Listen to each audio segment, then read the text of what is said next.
Avez-vous déjà connu l'illusion du miroir? Ce phénomène qui se produit quand on regarde trop longtemps son reflet dans celui-ci? Allez, faites le test, vous n'avez besoin que d'un miroir et de temps. Posez-vous devant le miroir, et regardez votre reflet dans les yeux. Ne faites rien d'autre, concentrez-vous pour que ça marche. Au bout d'un moment, vous verrez des choses étranges. Votre reflet qui bouge tout seul, qui se métamorphose en autre chose.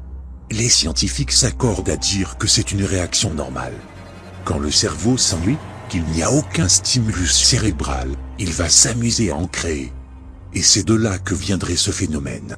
Mais si c'était autre chose, ma mère, par exemple, me disait toujours de ne pas me regarder trop longtemps dans le miroir, car derrière ceci se cacherait tout le mal de la Terre.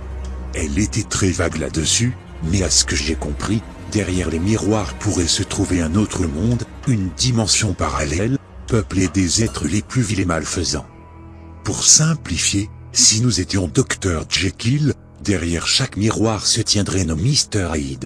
Et ils chercheraient par tous les moyens à échanger leur place avec la nôtre.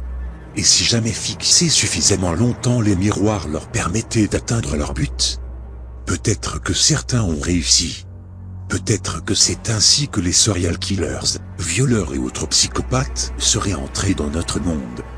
Pour ma part, je vais suivre les conseils de ma mère et ne pas me fixer trop longtemps dans un miroir. Enfin, pas une seconde fois.